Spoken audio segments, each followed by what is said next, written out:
Good morning everyone, শুভ সকাল সবাইকে। কেমন আছেন সবাই? আমার নতুন ব্লগে সবাইকে ওয়েলকাম। আজকে আমার দিদির জন্মদিন, তো চলুন ওকে একটু উইশ করে আসি। Happy birthday. Thank you. Happy birthday. Thank you. Happy টাকা টাকা টাকা টাকা হ্যাপি বার্থডে টাকা। হ্যাপি বার্থডে ছেবড়ির মা। এটা হচ্ছে ওর গিফট, ও নিজেই পছন্দ করে কিনেছে, ওর পছন্দ ছিল তার জন্য ওকে এটা গিফট করেছি আমি। কেমন লাগলো সবাই জানাবেন। এই যে সকাল সকাল বৃষ্টি হচ্ছে, আমি চলে যাবো এখন টিউশন পড়াতে।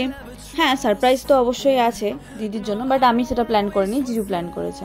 তো আমি এখন রেডি হচ্ছি টিউশন পড়াতে যাওয়ার জন্য, কারণ আমার 10টা থেকে টিউশন পড়ানো ছিল।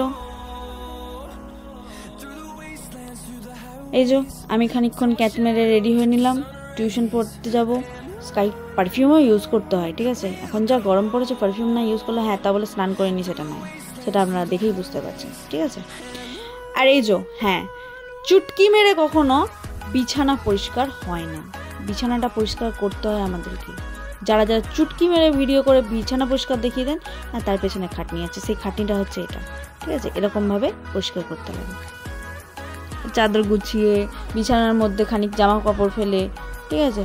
এগুলো পড়ে থাকে, সবারই থাকে, শুধু মেয়েরা, এটা অনেকে ভাববেন যে মেয়েরা ফেলে রাখে, শুধু মেয়েরা নয়, ছেলেরা বিছানার মধ্যে ভিজে টাওয়াল ফেলে রাখে, ঠিক আছে? তো ঠিক আছে, এটা নিয়ে আমি যুদ্ধ করতে চাই না, আমি যুদ্ধ করতে আসিনি।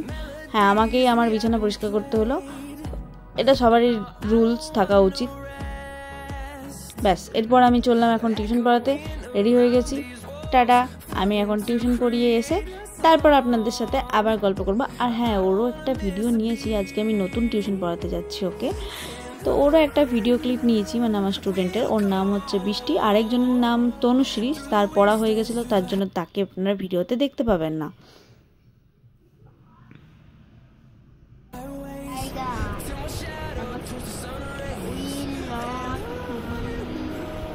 এখন বিকেলবেলা, এটা দেখতে পাচ্ছেন আমার হাতে কি আছে, আশা করছি অনেকেই জানেন। আমি এসেছি আমার ফ্রেন্ড প্রীতির বাড়িতে, তো সেটা আস্তে আস্তে রাস্তায় আমি পেয়েছিলাম। এখন আমি একটু মন্দিরে গেছিলাম প্রণাম করতে, তারপর ফিরে এসে বাবার দোকানে এসেছিলাম। বাবার দোকান থেকে কিছু জিনিস নেওয়ার ছিল, আজকে স্পেশাল মেনু, কারণ আজকে আমার দিদির বার্থডে।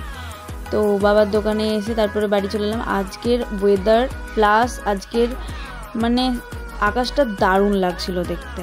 তারপর আমি চা খেয়ে, ফ্রাইড রাইস আর মাটন হয়েছিল আমাদের বাড়িতে, তো সেটা বানিয়ে নিয়ে তারপর কেক কাটিং সেলিব্রেশন স্টার্ট হলো। হ্যাঁ, আজকে আমার বাবা প্রথমবার পোকোকে কোলে বসিয়ে দুধ খাওয়াইছে, মানে এটা দেখতে মানে ভগবানের দর্শন পাওয়ার মতো, ঠিক আছে? এই যে দেখতেই পাচ্ছেন ওরা কেক কাটছে, সেলিব্রেশন করছে। যাই হোক, কেক কাটা হলো, সেলিব্রেশন করা হলো, এবং জামাইবাবু একটা খুব সুন্দর গিফট দিয়েছে দিদিকে। সেই গিফটটা হচ্ছে এটা, এই পেন্ডেন্ট প্লাস নেকলেসটা দিদিকে দিয়েছে। আজকের মতন এই পর্যন্তই। গুড নাইট, শুভরাত্রি, সবাই ভালো থেকো, সবাইকে ভালো রেখো। আর ভিডিওটা যদি ভালো লেগে থাকে তাহলে প্লিজ লাইক, শেয়ার, কমেন্ট করে নাও। আমরা এখন রাতের বেলায় ডিনার করছি। Tata, bye bye.